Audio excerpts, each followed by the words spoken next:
The auctioneer's hammer fell with a crack that split Lily Preston's heart clean in two, as she watched her mother's silver hairbrush disappear into the hands of a stranger. And she knew with devastating certainty that everything she had left in this world was about to be taken from her on this sweltering June morning in 1882. Lily stood at the edge of the crowd gathered outside the Petaluma, California courthouse, her hands clenched so tightly in the folds of her worn calico dress that her knuckles had gone white. The sun beat down mercilessly on the dusty town square, but she barely felt the heat. All she could focus on was the parade of her belongings being held up one by one for the assembled crowd to inspect and bid upon like common goods at a general store. Her father's pocket watch, her grandmother's quilt, the oak rocking chair where her mother had nursed her as a baby. Each item carried 1,000 memories, and each one was being stripped away to satisfy debts she had never made. "Next lot," the auctioneer called out, his voice carrying across the square with practiced authority. "Fine china tea set, hand-painted, 12 pieces. Who will start the bidding at $5? Lily felt bile rise in her throat. That tea set had been a wedding gift to her parents. Her mother had used it only on special occasions, wrapping each delicate cup in cloth after every use to preserve them. Now they were being pawed at by strangers who could not possibly understand their value. The whole nightmare had started 6 months ago when her father, Thomas Preston, had died suddenly of a heart attack. Lily had been devastated, but she had tried to be strong, tried to manage the small ranch he had left her just outside of town. She was 22 years old, unmarried, and suddenly alone in the world. Then the banker, Marcus Thornton, had come calling with papers in hand and a cold smile on his face. Her father, it seemed, had taken out substantial loans against the property to cover medical expenses for her mother's long illness 3 years prior. Lily had known nothing about it. Her father had shouldered that burden alone, never wanting to worry her. $35 for the mare and saddle, someone called out, and Lily's eyes snapped up to see her beloved horse Daisy being led forward. That was too much. She pushed through the crowd, ignoring the disapproving looks from the town's respectable citizens. "You cannot do this," she said, her voice shaking as she confronted the auctioneer. "That horse is not part of the estate. She was a gift to me on my 16th birthday." The auctioneer, a thin man with wire-rimmed spectacles, barely glanced at her. "Miss Preston, we have been through this. Everything on the property is subject to seizure to satisfy your father's outstanding debts. I suggest you step back unless you wish to be escorted away." "But where am I supposed to go? How am I supposed to live?" The desperation in her voice was raw and undisguised now. "That is not my concern, miss. I am simply executing the orders of the court." His tone was not unkind, but it was final. Lily felt tears burning behind her eyes, but she refused to let them fall. She would not give these people the satisfaction of seeing her break down. She stepped back into the crowd, her vision blurring as she tried to memorize every detail of her belongings one last time. It was then that she noticed him. He stood at the back of the crowd, a tall figure who seemed to command attention without even trying. He was clearly a working man, a cowboy by the looks of him, with sun-weathered skin and the kind of lean, muscular build that came from long days in the saddle. He wore a plain shirt rolled up to his elbows, dusty trousers, and a hat that had seen better days. But it was his face that caught her attention. Strong-jawed and handsome, with eyes so dark they were almost black, fixed intently on the proceedings. More than that, though, there was something in his expression, an intensity that made her wonder what he was thinking. As if sensing her gaze, his eyes shifted to meet hers. For a moment, they simply looked at each other across the crowded square. Then someone jostled her from behind, breaking the connection, and when she looked again, he had turned his attention back to the auction. $40, the cowboy called out suddenly, his voice deep and clear. Lily realized with a start that he was bidding on Daisy. Her heart sank even further. So he was just another opportunist, looking to profit from her misfortune. 45, countered another man, a rancher Lily recognized from church. 60, the cowboy said without hesitation. The rancher shook his head and stepped back. Daisy was sold to the stranger for $60, far more than the horse was probably worth at market. Lily watched in numb misery as the auctioneer moved on to the next item. What followed was one of the strangest hours of Lily's life. The dark-eyed cowboy bid on item after item. Her mother's china, her father's books, the rocking chair, the quilt, the silver hairbrush, the pocket watch, every single piece of furniture from the house, the tools from the barn, the wagon, everything. And he did not just bid, he bid aggressively, driving up the prices until other interested parties backed off in frustration or confusion. By the time the auction ended, he had purchased every last item that had once belonged to Lily Preston. She stood frozen in shock as the crowd dispersed, watching as the cowboy settled his accounts with the auctioneer. He pulled out a thick roll of bills and counted them out with the casual ease of a man who knew exactly what he was doing. The total must have been staggering. Lily's mind reeled trying to calculate it. Easily over $500, perhaps approaching $600. That was more money than most men in Petaluma saw in 2 years of hard work. Who was he? And why had he just bought up her entire life? She was still standing there, paralyzed by confusion and grief, when he finished his business and turned to look directly at her. Then, to her utter astonishment, he began walking toward her. Lily's first instinct was to run, but pride kept her feet planted firmly on the ground. She lifted her chin and met his gaze as he approached, determined not to show the fear that was suddenly racing through her veins. "Miss Preston," he said, stopping a respectful distance away and removing his hat.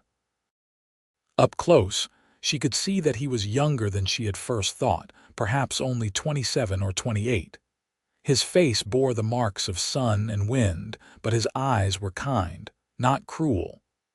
"My name is Cole Mercer. I wonder if I might have a word with you." "I cannot imagine what we would have to discuss, Mr. Mercer," Lily said, proud that her voice came out steady despite the emotions churning inside her. "You have bought everything I own. Congratulations on your acquisitions." Something that might have been hurt flickered across his face, but it was gone so quickly she might have imagined it. "I understand your anger, Miss Preston, but if you will give me just a few minutes of your time, I believe I can explain myself in a way that might surprise you." "Nothing could surprise me more than what has already happened today. Please," he said simply.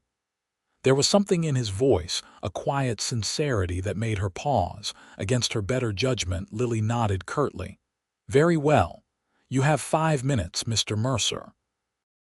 He gestured toward a small bench in the shade of a massive oak tree at the edge of the square.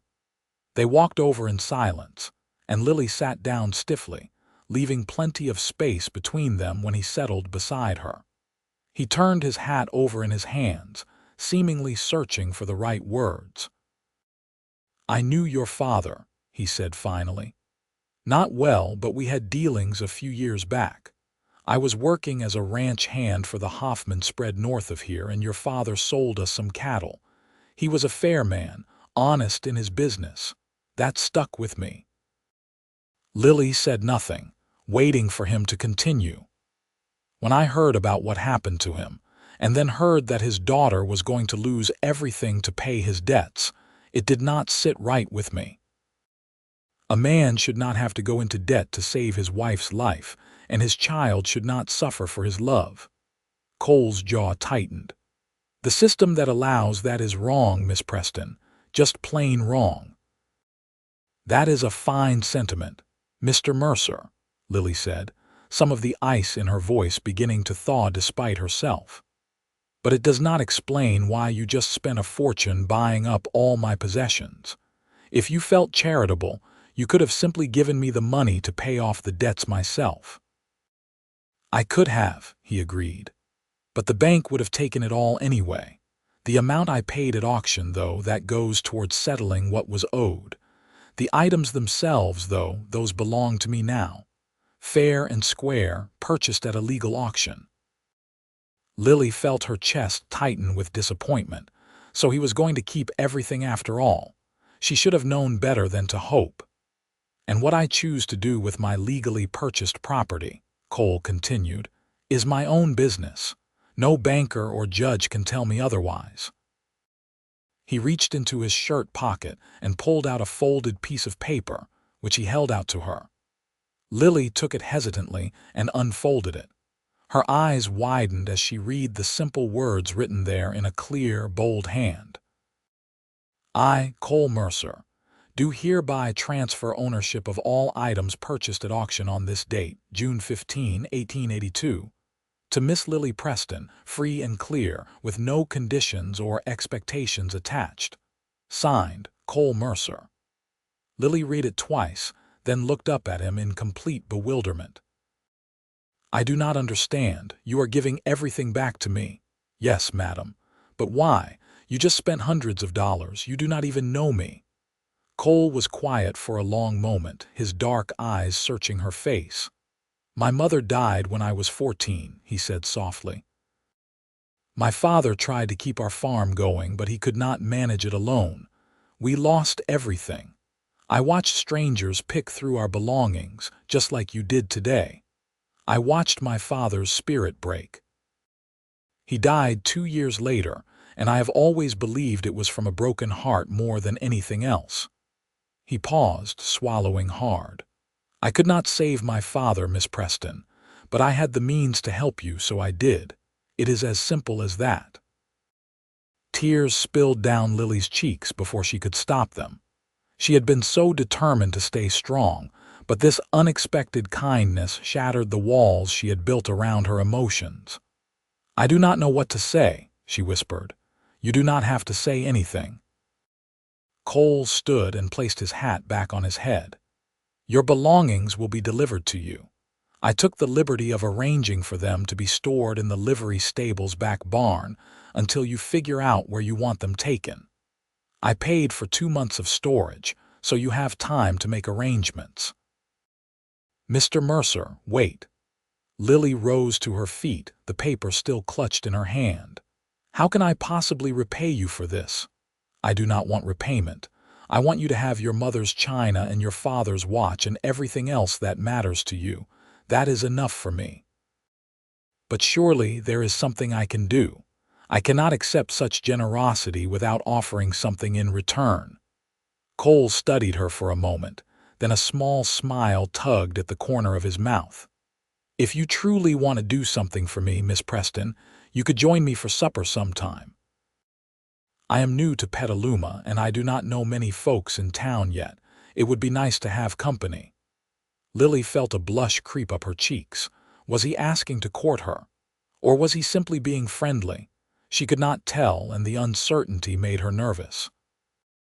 But after what he had just done for her, refusing seemed impossibly rude. I would be honored to have supper with you, Mr. Mercer, she said quietly. Cole, he corrected gently. Please call me Cole, then you must call me Lily. His smile widened, transforming his serious face into something almost boyish. Lily, that is a pretty name, it suits you. They made arrangements to meet at the town's only respectable restaurant the following evening, and then Cole tipped his hat and walked away, leaving Lily standing beneath the oak tree with a piece of paper in her hand and a heart that was, for the first time in months, beating with something other than despair. The next 24 hours passed in a blur of activity and emotion. Lily spent the morning retrieving her belongings from the livery stable, overwhelmed by the reality of what Cole had done. Everything was there, every single item, carefully packed and protected. The owner of the livery, an older man named Samuel, helped her load the smaller items into a borrowed cart. "That is a good man, that Cole Mercer," Samuel said as they worked. "Heard what he did at the auction yesterday. Whole town is talking about it." Lily paused in wrapping one of her mother's plates. "What are people saying?" Samuel shrugged. "Some think he is a fool for spending so much money. Others think it was the most romantic thing they ever heard of. Me, I just think he has got a good heart. Those are rare enough in this world." Romantic. The word stuck in Lily's mind as she continued her work. She had not thought of it that way, but she supposed she could see how others might interpret Cole's actions. The mysterious cowboy who rescued the damsel in distress from losing everything. It did sound like something out of one of the dime novels that occasionally made their way to Petaluma. Except this was real life, and Lily was not sure what to make of any of it. She spent the afternoon at the boarding house where she had been staying since losing the ranch, trying to decide what to wear to supper with Cole. Her wardrobe was limited. Most of her dresses were simple, practical garments meant for work, not socializing.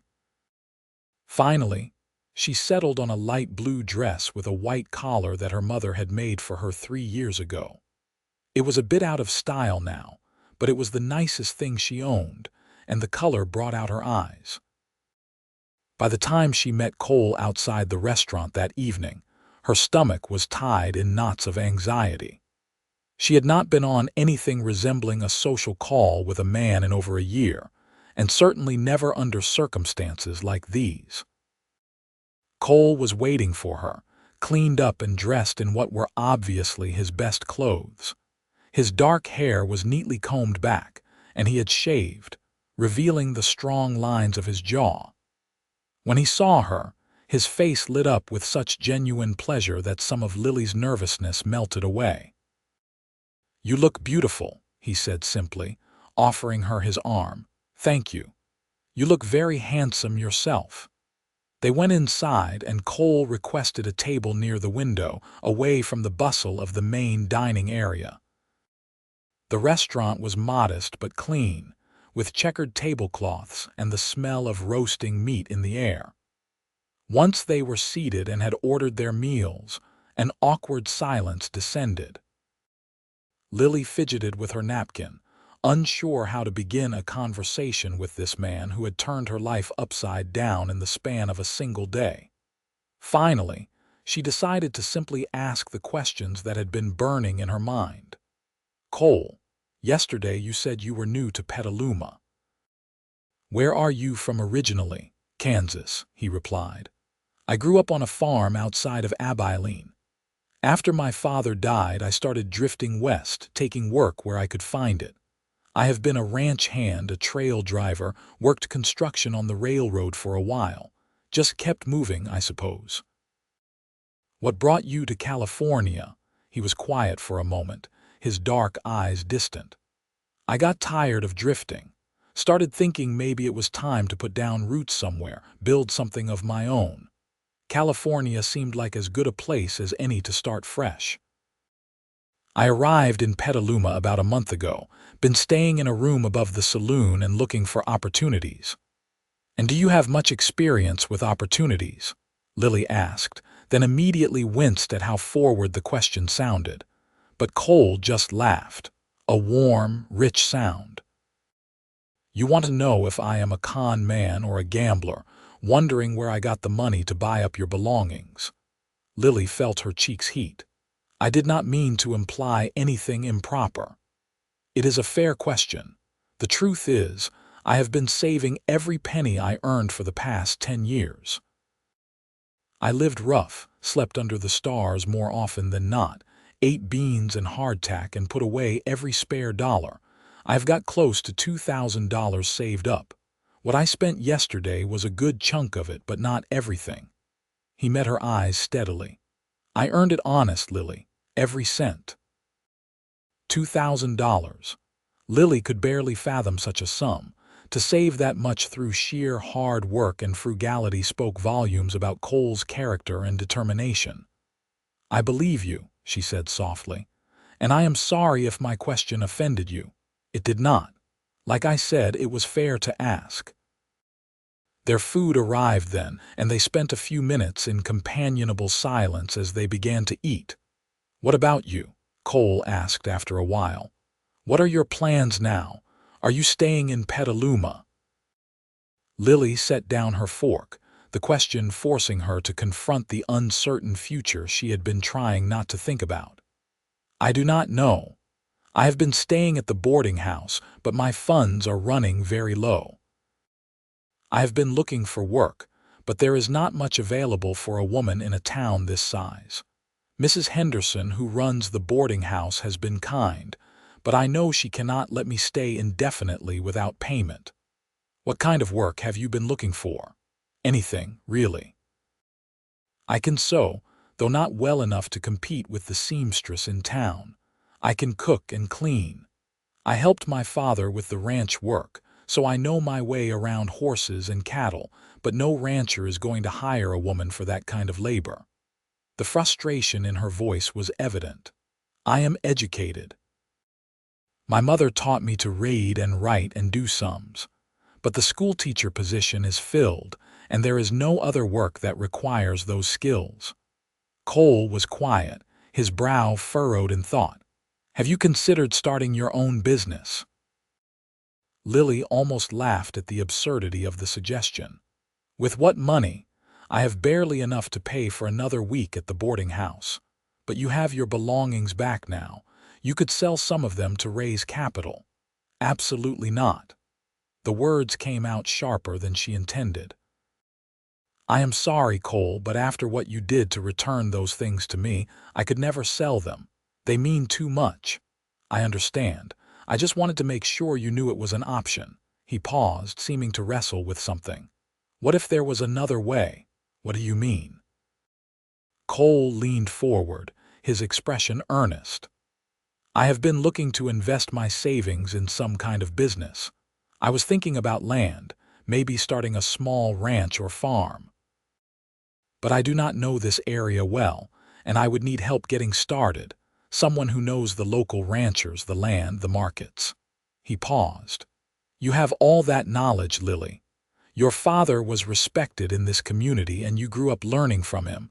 What if we became partners?" Lily stared at him, unable to believe what she was hearing. "Partners? In a ranch, or a farm, or whatever makes the most sense. We could pool our resources. I have the money, you have the knowledge and the connections. We could make it work, build something good." "Cole, I barely know you. We only met yesterday." "I know it sounds crazy," he admitted. "But think about it, Lily. You need a way to support yourself, and I need help establishing myself here. It could be a practical arrangement that benefits us both." Lily's mind was racing. The offer was incredibly generous, but it was also frightening. Going into business with a man she had just met. What would people say? A young, unmarried woman and a bachelor working together.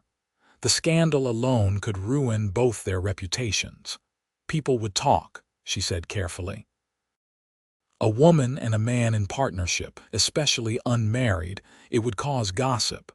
Cole nodded slowly. "You are right. I had not thought about that aspect."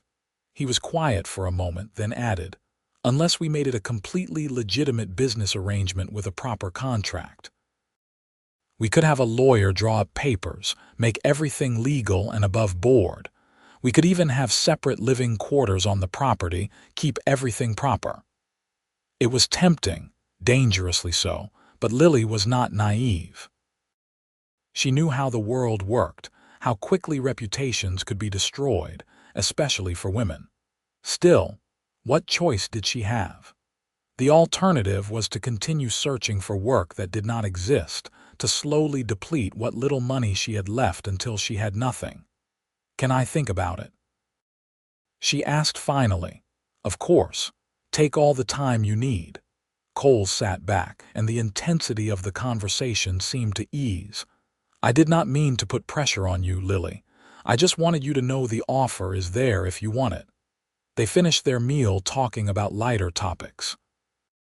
Cole told her stories about his travels, about the vast herds of cattle he had driven across the open plains, about the time he had seen a dust storm so big it turned day into night.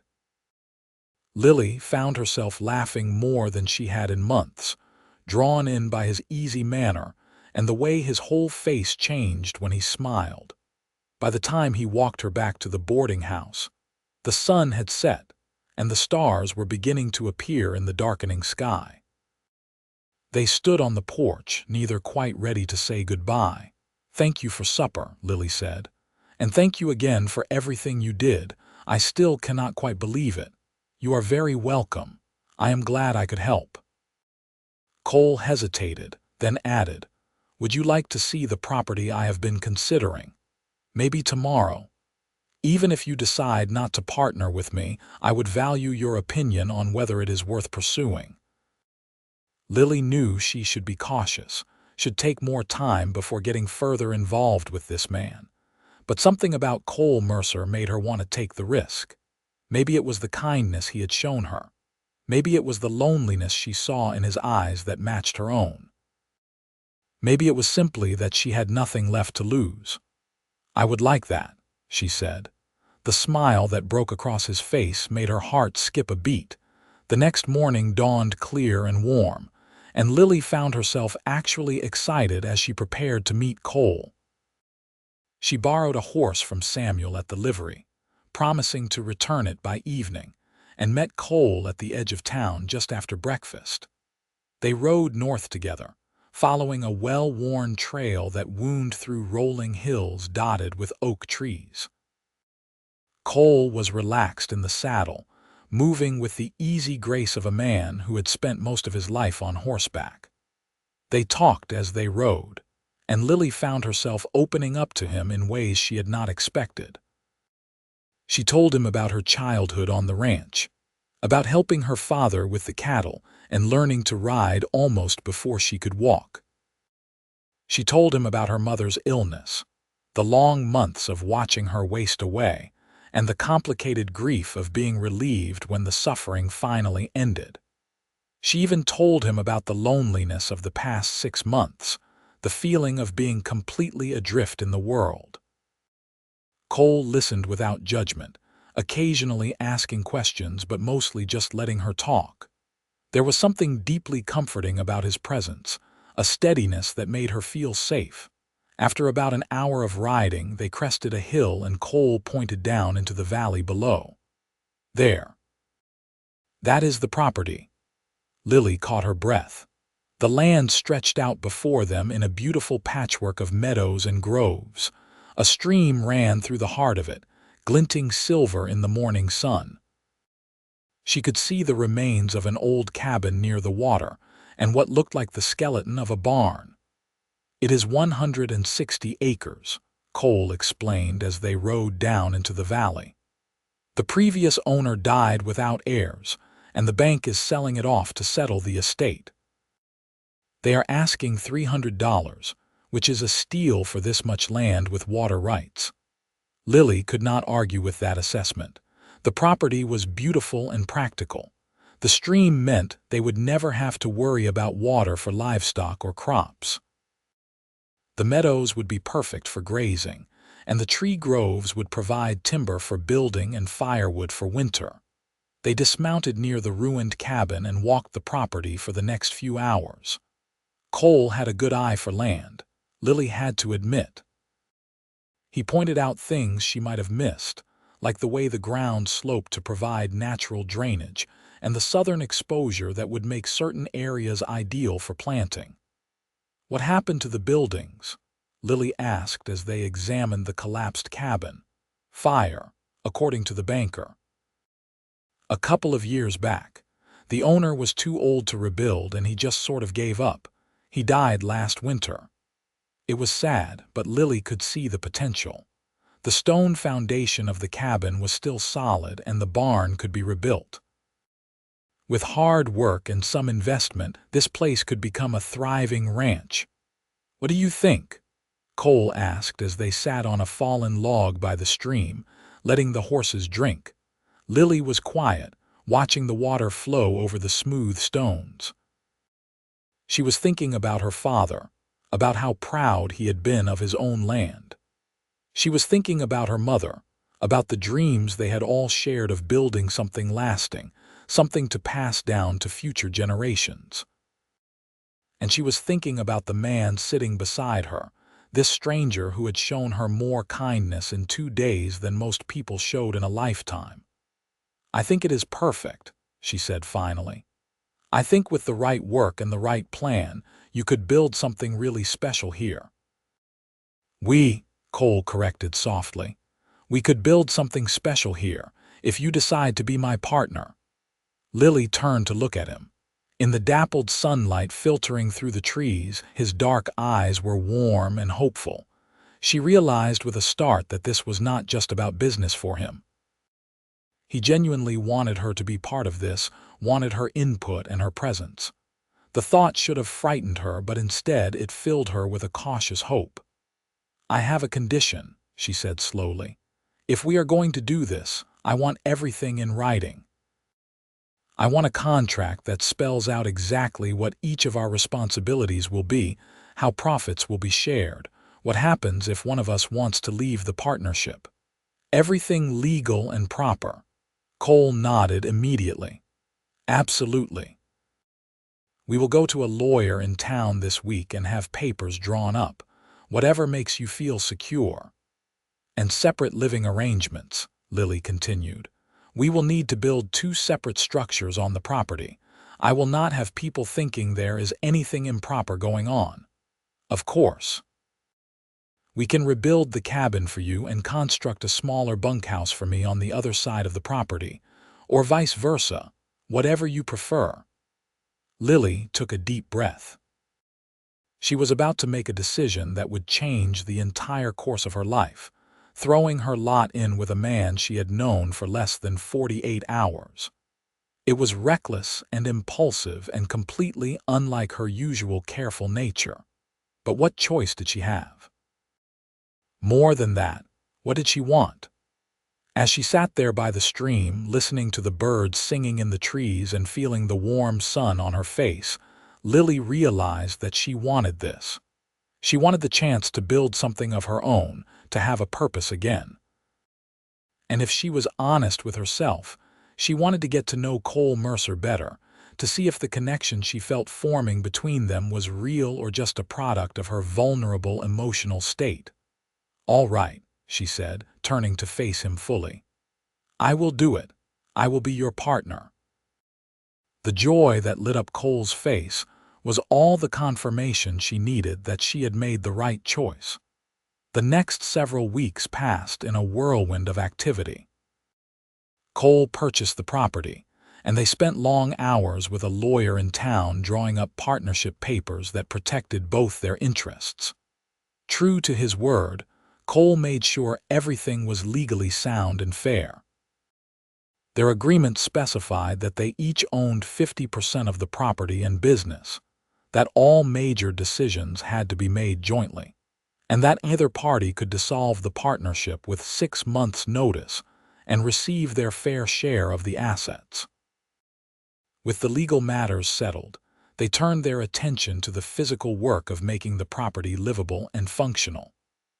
Cole hired a crew of workers from town to help with the heavy construction, but both he and Lily worked alongside them from dawn until dusk every day. They decided to rebuild the original cabin first, creating a larger, more comfortable structure that would serve as Lily's home. Cole sketched out plans based on her input, and Lily was touched by how seriously he took her opinions on everything from the placement of windows to the size of the hearth. As they worked side by side each day, Lily found herself growing increasingly comfortable with Cole. He was patient and hardworking, never complaining about the long hours or the physically demanding labor. He was also unfailingly respectful of her, never overstepping the bounds of propriety, but always making sure she felt valued and heard. The townspeople of Petaluma watched their venture with mixed reactions. Some admired their industriousness and thought it was wonderful that Cole had helped Lily get back on her feet. Others whispered about the impropriety of their arrangement, despite the legal papers and separate living quarters. Mrs. Henderson, the boarding house owner, was one of their supporters, often sending food out to the property for their workers and defending them against gossip. "Pay no mind to the wagging tongues," she told Lily one afternoon when she came to visit and see the progress. "People will always find something to talk about. You are doing nothing wrong, and anyone with eyes can see that young man is smitten with you." Lily felt her cheeks flush. "We are business partners, Mrs. Henderson, nothing more." The older woman gave her a knowing look. "If you say so, dear. But I have been alive a long time, and I know what I see." After she left, Lily found herself thinking about her words. Was Cole interested in her as more than a business partner? There were moments when she caught him watching her with an expression she could not quite decipher. And there were times when their hands would brush accidentally while working, and she would feel a jolt of something electric pass between them. But Cole never said anything, never made any move to suggest he wanted more than their professional relationship. Lily told herself she was glad about that. She had enough to deal with without adding romantic complications to the mix. Except late at night, lying in her rented room at the boarding house, she found herself thinking about the way his eyes crinkled when he laughed, or the strength in his hands as he worked, or the gentle way he spoke to the horses. And she found herself wanting things she had no business wanting. By mid-August, the cabin was finished. It was beautiful, with 2 rooms, a large stone fireplace, and windows that let in the morning light. There was even a small covered porch where Lily could sit in the evenings. Cole had insisted on buying furniture for her, replacing everything she had lost and more. He said it was a business expense, that she needed a proper place to live if she was going to be working the property. But Lily suspected it was more than that. The day she moved in was one of the happiest of her life. She spent hours arranging her belongings, hanging her mother's quilt on the wall, placing her father's pocket watch on the mantel. For the first time in months, she felt like she had a home again. Cole had dinner with her that evening to celebrate, bringing fresh trout he had caught in the stream and vegetables he had purchased in town. They cooked together in her new kitchen, and Lily was struck by how natural it felt, how easy it was to move around each other in the small space. "Thank you," she said as they sat down to eat at her small table, "for all of this. I know I have said it before, but I cannot say it enough. You gave me my life back, Cole." He looked at her across the table, his expression serious. "You are giving me something too, Lily, a purpose. A reason to stop drifting and build something real. I should be thanking you." They ate in comfortable silence for a while, and then Cole said, "I have been thinking about what we should do with the land. I would like your honest opinion." "Of course. I think we should focus on cattle. The grazing is good here and there is a strong market for beef. But I also think we should diversify. Maybe keep some chickens for eggs, plant a vegetable garden, possibly even a small orchard. That way we are not dependent on just one source of income." Lily nodded thoughtfully. "That makes sense. My father always said it was important not to put all your eggs in one basket, and having our own food sources would save money too." She paused, then added, "What about horses? Good horses always sell well, and we have the land and water to support breeding stock." Cole's eyes lit up. "I like that idea. We could start small, maybe buy a quality mare or 2 and a good stallion. Build up slowly." They spent the rest of the evening planning, sketching out ideas on scraps of paper, debating the merits of different approaches. By the time Cole left to return to his room in town, they had the rough outline of a 5-year plan that felt both ambitious and achievable. After he left, Lily stood on her porch watching the stars come out over her valley. Their valley, she corrected herself. She felt a contentment she had not experienced in a very long time. She had a home, a purpose, and a partner she was growing to trust and care for more each day. The thought should have worried her, but tonight, Lily was too happy to let fear intrude. Over the next few months, they threw themselves into building the ranch. Cole constructed a modest bunkhouse for himself on the far side of the property, as they had agreed.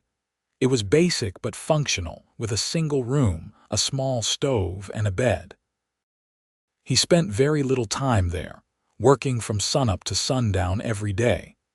They built a barn and fences, repaired the old well, and purchased their first cattle, a small herd of 20 head that they planned to breed and expand.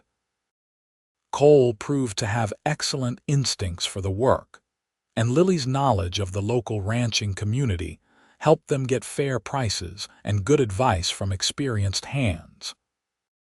They also purchased 2 mares and a stallion for breeding, beautiful animals with good bloodlines that Cole selected with a careful eye. Lily loved working with the horses, and she spent hours each day training and caring for them. As autumn arrived and the work settled into a more predictable routine, Lily and Cole fell into the habit of sharing meals together most evenings, alternating between her cabin and cooking over a fire outside.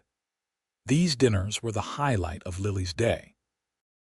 They would talk about everything and nothing, sharing stories and dreams and fears. She learned that Cole loved books but had never had the money to buy many, so she began reading aloud to him in the evenings from the small collection her father had left her. He especially loved adventure stories and poetry, and Lily found joy in watching his face light up at a particularly well-turned phrase. Cole learned that Lily had a beautiful singing voice but was shy about using it, so he would sometimes request songs while they worked, and eventually, she grew comfortable enough to sing for him.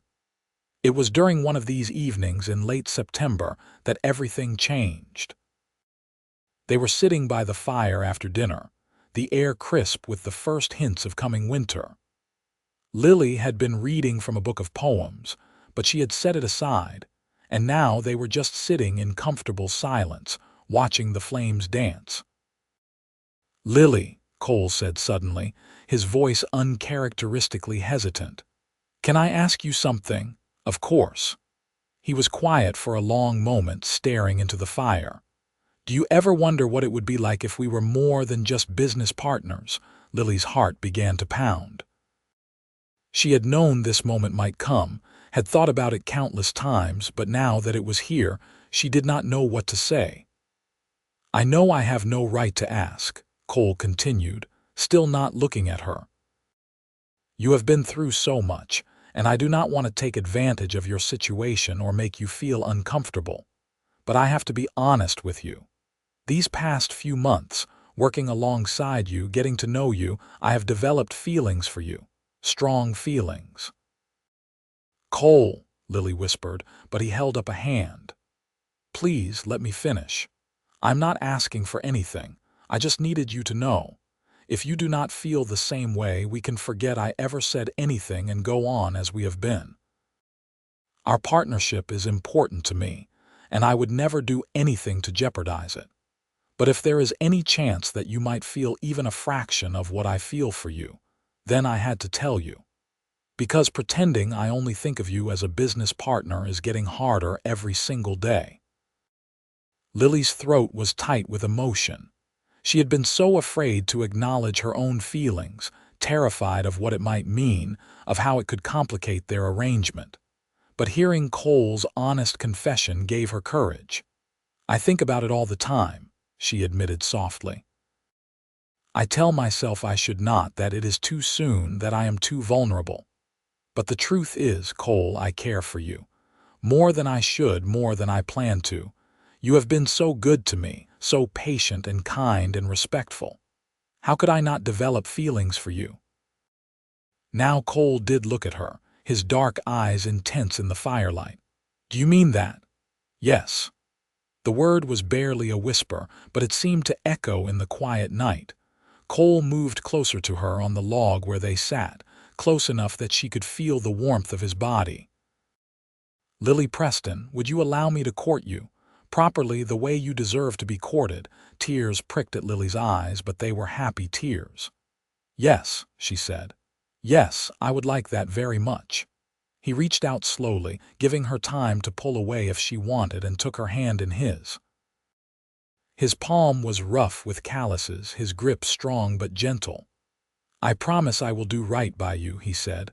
"I will be patient and I will earn your trust. I will not rush you into anything you are not ready for." "I know," Lily said, and she did know. Cole had already proven himself to be a man of his word in every way that mattered. They sat there by the fire, hands linked, talking quietly about what courtship meant to them, what they wanted for their future. It was all very proper and sweet, but when Cole finally stood to leave for the night and pressed a gentle kiss to her forehead, Lily felt as though her whole body was on fire. She barely slept that night, her mind racing with excitement and possibility. Everything was changing, but for the first time the change did not terrify her. It filled her with hope. Word of their courtship spread through Petaluma quickly, as such things always did in small towns. The gossip intensified, with some people expressing approval and others tut-tutting about impropriety. But Cole and Lily did not care. They went about their business, working the ranch during the day and spending their evenings together, growing closer with each passing week. Cole was true to his word about taking things slowly. He was a perfect gentleman, never pushing her beyond what she was comfortable with. But there were moments, stolen glances and lingering touches, that spoke of the passion building between them. In October, he took her to the harvest dance in town. Lily wore her best dress, and Cole borrowed a proper suit from a friend. They danced together under the lantern light, and Lily felt like she was floating. Being held in Cole's arms, moving to the music, seeing the way he looked at her like she was the most precious thing in the world, it was intoxicating. "I love you," he whispered in her ear as they swayed to a slow song. "I know it is too soon to say it and you do not have to say it back, but I needed you to know." Lily pulled back just far enough to look up at his face. She saw vulnerability there and hope, and something so deep and true it took her breath away. "I love you too," she whispered back. "I think I have loved you since the day you bought all my belongings and gave them back to me. I just was not ready to admit it." The smile that broke across Cole's face was brilliant, and then, right there in front of half the town, he bent down and kissed her. It was soft and sweet and perfect, and Lily did not care who was watching. That night marked a turning point in their relationship. They were still careful about propriety, still maintained their separate residences, but the emotional intimacy between them deepened. They began making plans not just for the ranch, but for their life together. In November, Cole formally proposed. He did it on a Sunday afternoon, taking Lily on a ride up to the hilltop where they had first looked down at the property together. The autumn leaves were brilliant gold and red, and the valley below was bathed in golden sunlight. Cole got down on one knee and pulled out a ring, a simple gold band with a small blue stone. "It is not much," he said, "but it was my mother's, and I would be honored if you would wear it. Lily Preston, will you marry me? Will you let me spend the rest of my life making you happy and building a future with you?" Lily was crying openly now, but they were tears of pure joy. "Yes," she said. "Yes, yes, yes." He slipped the ring on her finger and it fit perfectly. Then he stood and kissed her deeply, holding her close as if he would never let her go. They were married in December, just before Christmas, in a simple ceremony at the small church in Petaluma. Mrs. Henderson helped Lily make a dress from ivory fabric Cole insisted on purchasing. It was not fancy, but Lily felt beautiful in it, especially when she saw the look on Cole's face as she walked down the aisle toward him. Samuel from the livery stood up as Cole's best man, and Mrs. Henderson served as Lily's matron of honor. The small church was filled with people from town, more than Lily had expected. Despite the gossip and the wagging tongues, it seemed that most of Petaluma had come to support them. As they exchanged vows, Lily looked into Cole's dark eyes and felt a peace settle over her. This man, this good, kind, honest man, was going to be her husband. They were going to build a life together, face whatever challenges came their way as a team. When the preacher pronounced them husband and wife and told Cole he could kiss his bride, the kiss was tender and full of promise. As they walked back down the aisle together, hand in hand, Lily felt like the luckiest woman in the world. The reception was held at the boarding house, with Mrs. Henderson putting on a spread of food that must have taken her days to prepare. There was music and dancing and laughter, and for a few hours, Lily forgot about all the hardships she had endured. She was simply a happy bride, celebrating with her new husband and the community that had, despite its flaws, supported them. That night, Cole carried Lily over the threshold of the cabin, their cabin now, and their life as husband and wife truly began. He was gentle and patient with her, making their first night together special and meaningful. And as Lily lay in his arms afterward, listening to his heartbeat beneath her ear, she sent up a silent prayer of gratitude for the strange and wonderful way their lives had intersected. Their first year of marriage was filled with hard work, but it was also filled with joy. The ranch continued to grow and prosper. Their cattle herd expanded, the horses they bred sold for good prices, and they even planted a small orchard as they had discussed. Cole proved to be not just a good rancher but a wonderful husband. He was attentive and loving, always making sure Lily knew how much he valued and appreciated her. He was also her equal partner in every sense, never making decisions without consulting her, always respecting her opinions and insights. Lily blossomed in their marriage. The sadness and uncertainty that had haunted her after her father's death gradually faded, replaced by contentment and purpose. She discovered that she had a talent for managing the business side of the ranch, keeping the books and negotiating sales with a shrewdness that impressed even Cole. In the spring of 1883, they hired their first ranch hand, a young man named Timothy, who had recently arrived from Texas looking for work. With the extra help, Cole and Lily found they had a bit more time for themselves, time they spent exploring the countryside around Petaluma, taking long rides together, and simply enjoying each other's company. It was during one of these rides in May that Lily felt the first flutter of movement in her belly. She had suspected for a few weeks that she might be pregnant, but had not wanted to say anything until she was certain. Now, feeling that undeniable sign of life within her, she could no longer keep the secret. "Cole," she said, reining in her horse, "I need to tell you something." He stopped immediately, concern crossing his face. "What is it? Are you feeling ill? Should we head back?" "No, I am fine." "Better than fine, actually." She took a deep breath, suddenly nervous. "Cole, I am going to have a baby." For a moment he just stared at her, his expression unreadable. Then he let out a whoop of joy so loud it startled both horses. He dismounted in one fluid motion and rushed to her side, helping her down from her saddle with exaggerated care. "You are sure?" he asked, his hands framing her face, his eyes searching hers. "I am sure. I think the baby will come in late October or early November." Cole kissed her then, a kiss full of love and excitement and wonder. When he finally pulled back, there were tears in his eyes. "You have made me the happiest man alive," he said. "We are going to have a family, Lily, a real family." "Yes," she said, her own eyes misty. "We are." He insisted they ride back immediately, despite her protests that she was perfectly fine.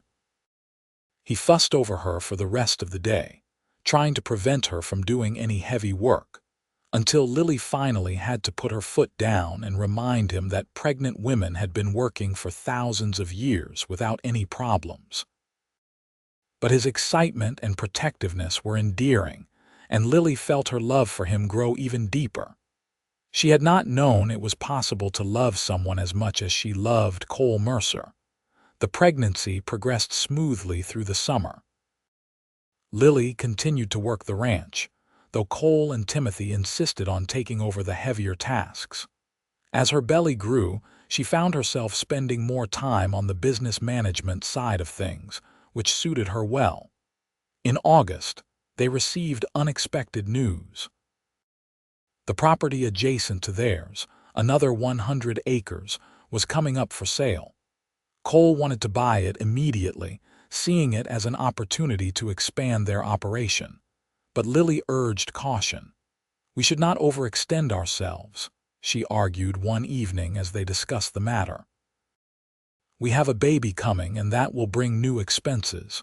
What if we have a bad year? What if the market drops? But the land is perfect, Lily. It would give us direct access to the main road, make it easier to move cattle to market, and the price is fair." They debated back and forth and finally reached a compromise. They would purchase the land, but they would use only half of their savings to do so, keeping the rest as a cushion against uncertainty. It was a testament to their strong partnership that they could disagree and still find a solution that worked for both of them. The land purchase proved to be a wise investment. With the increased acreage, they were able to expand their herd significantly, and the direct road access did indeed make operations more efficient. In late October, just as the autumn leaves were beginning to fall, Lily went into labor. Cole, despite having assisted with countless animal births, was a nervous wreck when it came to his own wife. He rode into town at breakneck speed to fetch the midwife, Mrs. Cooper, a capable woman who had delivered most of the babies in Petaluma for the past 20 years. The labor was long and difficult, lasting nearly a full day. Cole paced outside the cabin, refusing to leave despite Mrs. Cooper's assurance that everything was proceeding normally. Finally, in the early hours of the morning, he heard the sound he had been waiting for, the sharp, healthy cry of a newborn baby. Mrs. Cooper emerged a few minutes later, a smile on her tired face. "Congratulations, Mr. Mercer. You have a fine, healthy son." Cole rushed inside to find Lily propped up in bed, exhausted but radiant, holding a tiny bundle wrapped in blankets. She looked up as he entered, her face glowing with love and pride. "Come meet your son," she said softly. Cole approached the bed with trembling hands and looked down at the tiny face peeking out from the blankets. The baby had a shock of dark hair and eyes that, while still the undefined blue of all newborns, seemed to look right at his father with solemn awareness.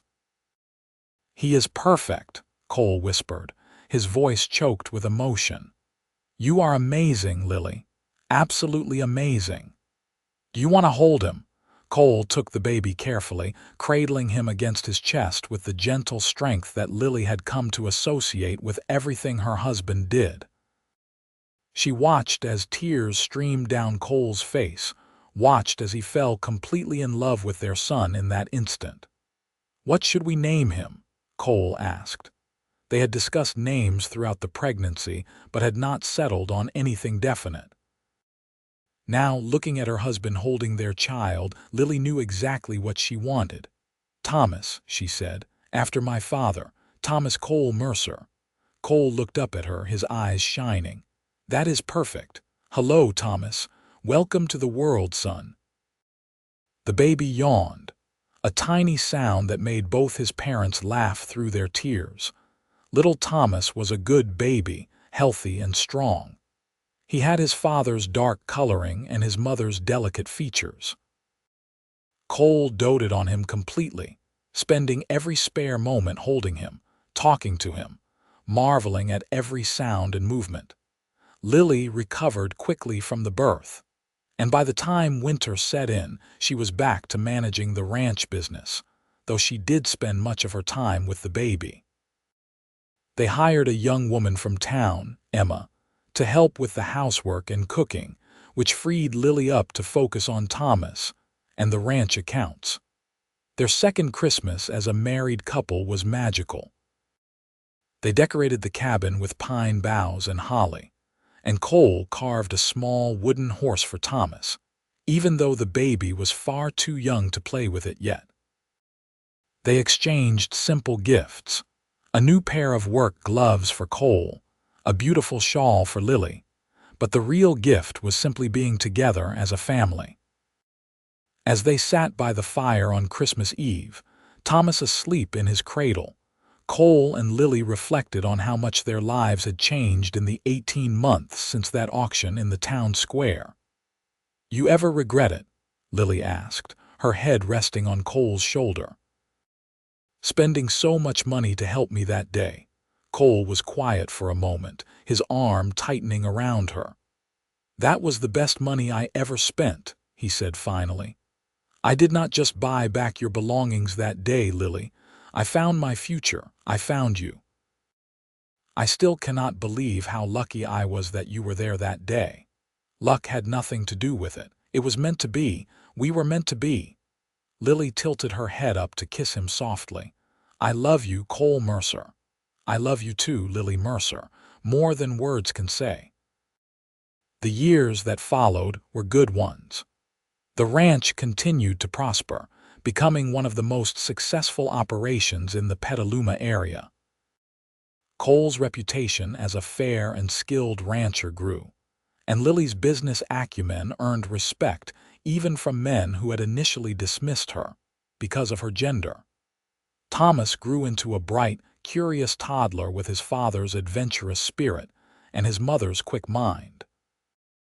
In the spring of 1886, when Thomas was 2.5, Lily gave birth to their second child, a daughter they named Margaret Rose, after Cole's mother. Margaret was a beautiful baby with her mother's blonde hair and blue eyes. She was also strong-willed and determined from the start, making her preferences known with lusty cries if she did not get her way.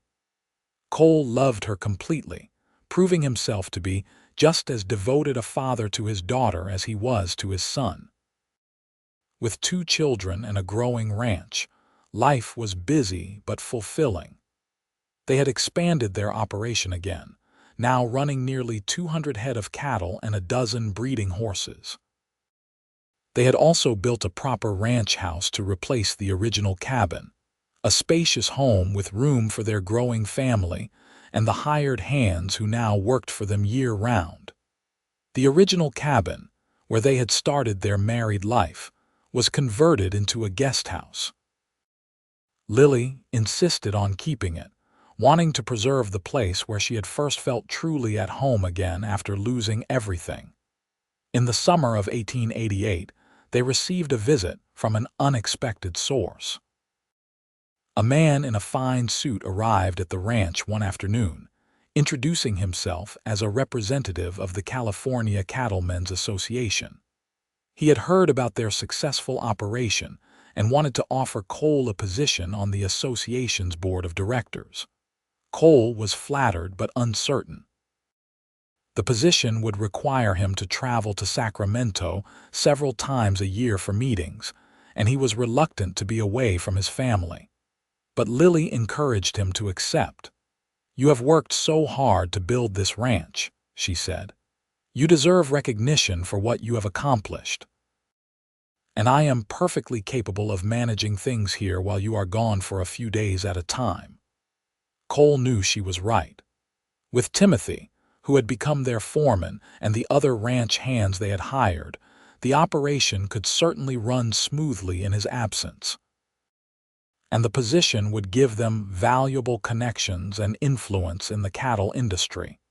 He accepted the position, and it proved to be beneficial for their business. The contacts Cole made through the association led to better prices for their cattle and valuable information about market trends and breeding techniques. But the real measure of their success was not in money or recognition. It was in the life they had built together, in the family they had created, in the home that stood as a testament to what two people could accomplish when they worked together with love and respect. On a warm evening in June of 1890, Cole and Lily stood on the porch of their ranch house, watching as Thomas, now 6 years old, taught his 4-year-old sister Margaret how to braid a horse's mane.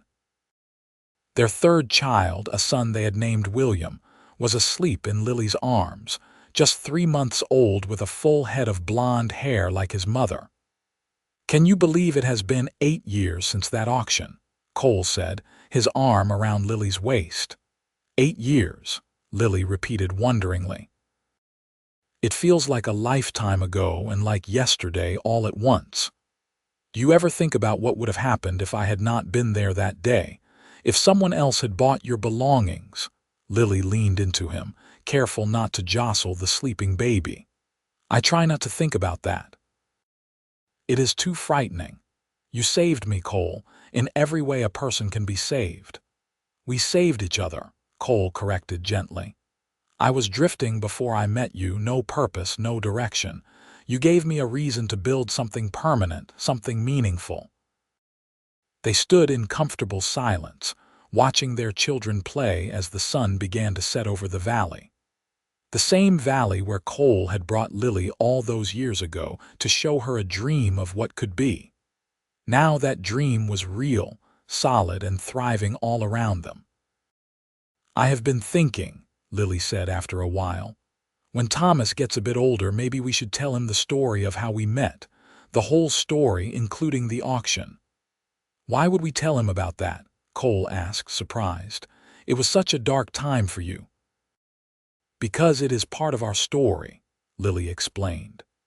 "And because I want our children to know that sometimes the worst moments of our lives can lead to the best. I want them to understand that kindness matters, that one person's generosity can change everything. You could have walked away from that auction and gone about your business, but you did not. You saw someone in need and you helped, even though you had no obligation to do so." Cole was quiet, absorbing her words.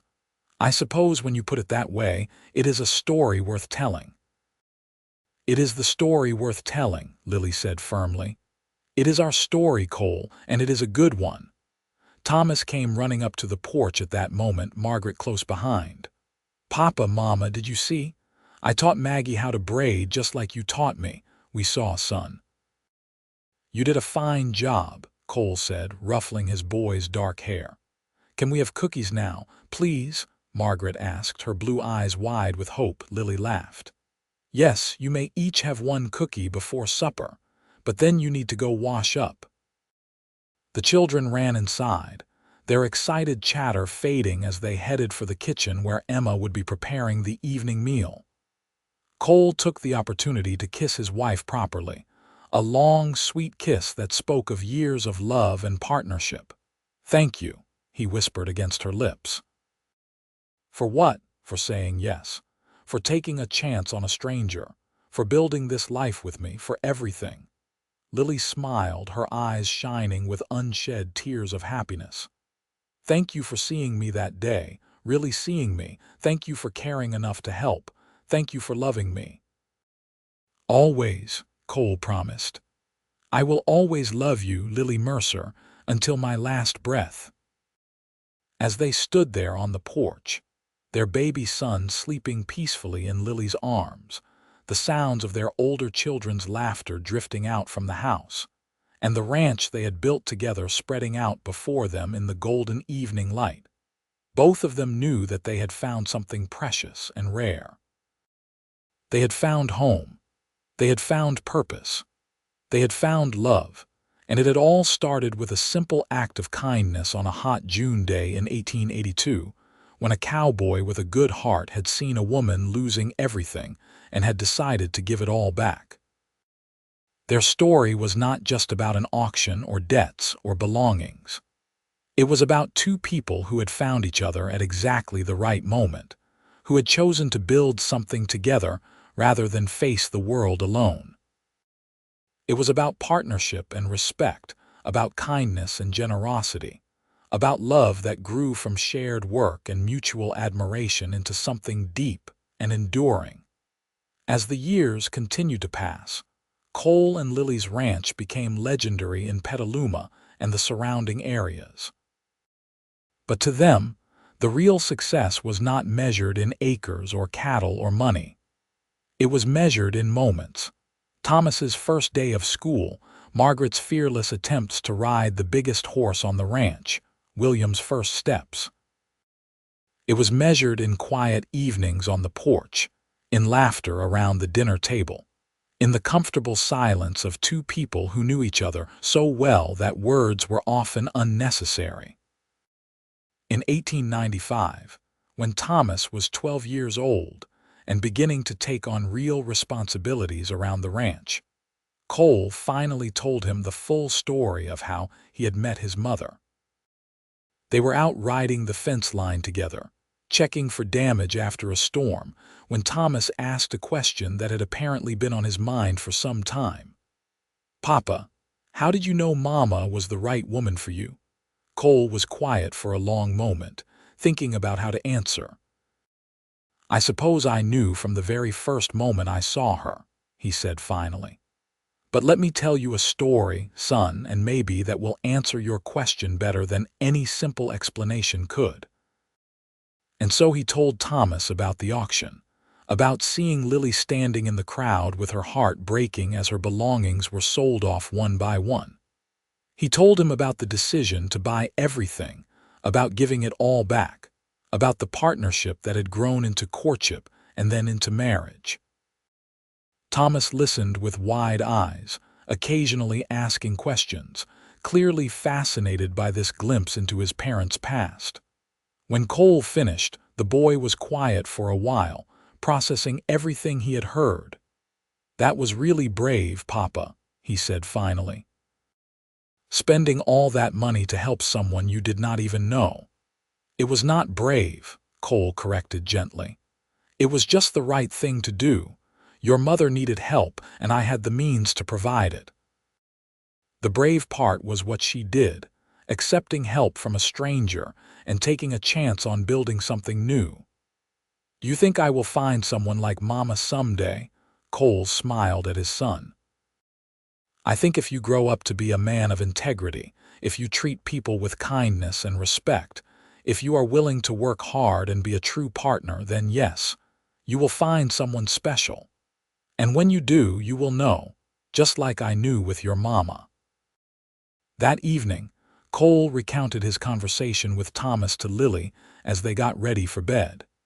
She was brushing her hair, a task she still performed with the silver brush that Cole had bought back for her all those years ago. It had become a ritual for Cole to watch her, finding something soothing and intimate in the simple domestic act. "He is growing up so fast," Lily said with a touch of melancholy. "Soon he will be a man, and then where will the time have gone?"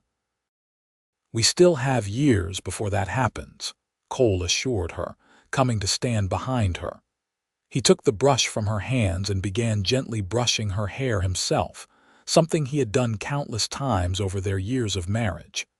"And we will have Margaret and William for even longer." "And maybe more?" Lily asked, meeting his eyes in the mirror with a small smile. Cole's hand stilled. "Are you saying what I think you are saying?" "I am saying that come spring, we will be adding another member to the Mercer family." Cole set down the brush and turned Lily around to face him, his hands on her shoulders, his expression a mixture of joy and concern. "Are you sure? Are you feeling all right? Should you be working as hard as you have been?" Lily laughed, the same laugh that had captivated him from the beginning. "I am perfectly fine, Cole, and I will continue to be fine. This is our fourth child, remember? I know what to expect." He pulled her into his arms, holding her close. "4 children," he murmured. "We are building quite a family." "Yes," Lily agreed, her arms around his waist, her head on his chest. "We are." Their fourth child, a daughter they named Sarah Elizabeth, was born in April of 1896. She was a tiny, delicate thing, the smallest of all their babies, but with a determination that belied her size. She nursed vigorously and grew strong quickly, much to everyone's relief. Thomas, now 13, was old enough to be a real help with the new baby, often watching his younger siblings while his parents worked. Margaret, at 10, was fiercely protective of her new baby sister, rarely letting Sarah out of her sight. And William, at 5, was simply delighted to no longer be the baby of the family. The ranch continued to thrive, and Cole and Lily's reputation in the community grew. They were known not just for their successful business, but for their fair treatment of workers, their involvement in community affairs, and the strong, loving family they had built. In 1900, on a warm June day much like the one 18 years earlier when their lives had first intersected, Cole and Lily hosted a celebration at the ranch. It was their 18th wedding anniversary, and they had decided to mark the occasion with a large gathering of friends, neighbors, and business associates. The ranch house and grounds were filled with people, long tables groaning under the weight of food that Lily and Emma had been preparing for days. There was music and dancing, children running through the fields, men discussing cattle prices and politics, women sharing recipes and gossip. As the afternoon wore into evening, Cole pulled Lily away from the festivities, leading her up to the hilltop where he had proposed all those years ago. The party continued below them, but up here, they had a moment of peace and privacy. "Do you remember standing here that day I asked you to marry me?" Cole asked, his arm around her waist. "Of course I remember. How could I forget? I was so nervous. I was terrified you would say no." Lily turned to face him, reaching up to touch his face. There were lines there now that had not been there 18 years ago, marks of time and hard work. His dark hair was beginning to show threads of silver at the temples, but to Lily, he was just as handsome as the day she had first seen him at the auction. "I could never have said no to you, Cole. You had already won my heart." "And you had mine," he replied. "From the very beginning, you had mine." They stood there as the sun set over the valley, over the ranch they had built together, over the life they had created. Below them, they could see their children. Thomas, nearly grown now at 17, tall and strong like his father; Margaret at 14, beautiful and spirited; William at 10, quick-witted and clever; and little Sarah at 4, already showing signs of being just as determined as her mother. "We did it," Lily said softly. "We built something real, something lasting." "Yes," Cole agreed. "We did." As they walked back down to rejoin their guests, hand in hand just as they had walked down the aisle of the church 18 years before, Cole thought about that day in the town square when he had made the decision to bid on a stranger's belongings. He had thought he was just helping someone in need, just doing the right thing. He had not realized he was bidding on his entire future. He had not realized that giving everything back would result in him gaining more than he had ever dreamed possible. The party continued late into the night, with music and laughter echoing across the valley. And when the last guest had finally left and the children were all asleep in their beds, Cole and Lily sat together on their porch, just as they had done countless times before. "Happy anniversary, my love," Cole said, kissing her temple. "Happy anniversary," Lily replied, snuggling closer to him. "Thank you for the best 18 years of my life." "Here is to 18 more," Cole said, "and then 18 after that, and as many more as we are blessed to have together."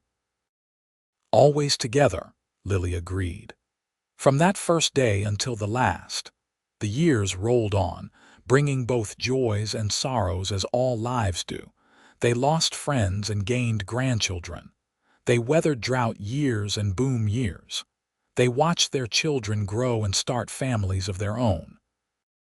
Thomas eventually took over primary management of the ranch, proving to be every bit as capable as his parents.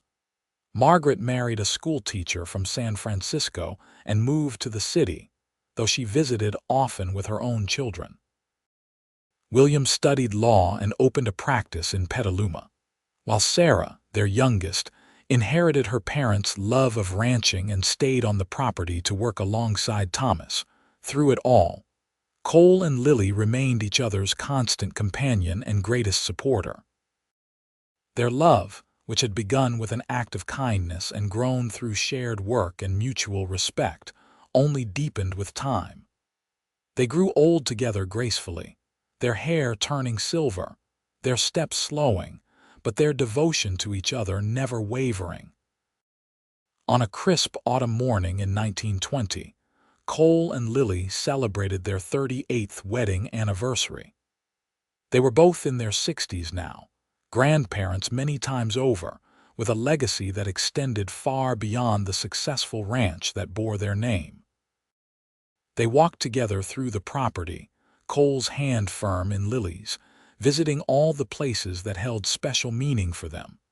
The site of the old cabin where they had started their married life, the barn where Thomas had been born, the hilltop where Cole had proposed, the stream where they had sat so many years ago and decided to become partners. "You have any regrets?" Lily asked as they rested on a bench Cole had built years ago specifically for this purpose, for sitting and remembering and being grateful. Cole looked at her, this woman who had been his partner, his wife, his best friend for nearly 4 decades. Her blonde hair was completely white now, her face lined with the marks of a life well lived. But when he looked at her, he still saw the young woman standing in the town square with devastation in her eyes, and he still felt that same impulse to protect her, to help her, to love her. "Not a single one," he said honestly. "Every choice I made, every path I took, it all led me to you. How could I regret any of that? Even spending all that money at the auction?"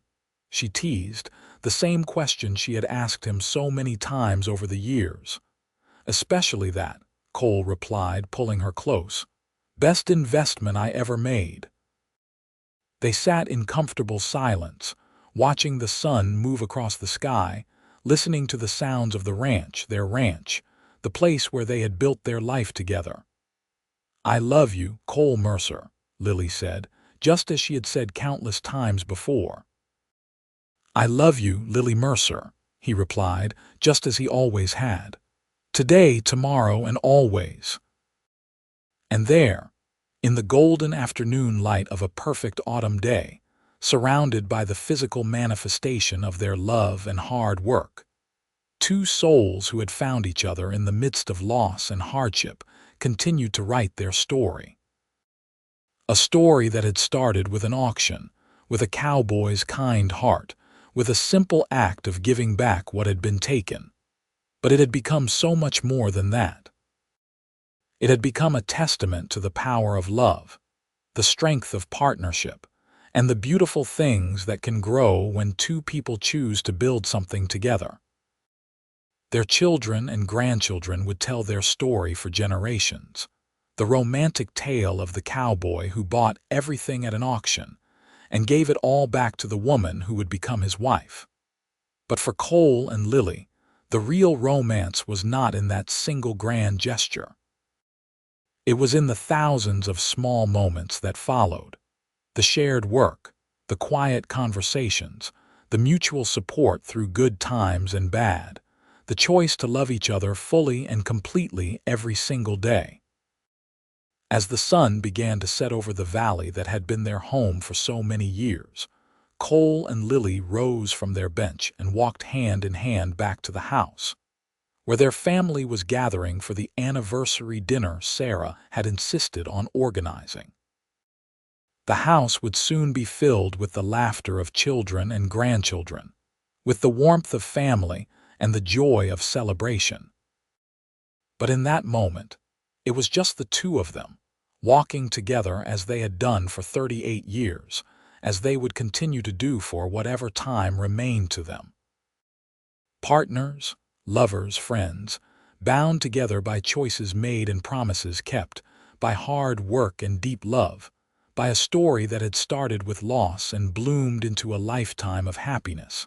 The auction had taken everything from Lily Preston, but it had also brought her Cole Mercer. And in the end, she had gained far more than she had ever lost. They both had.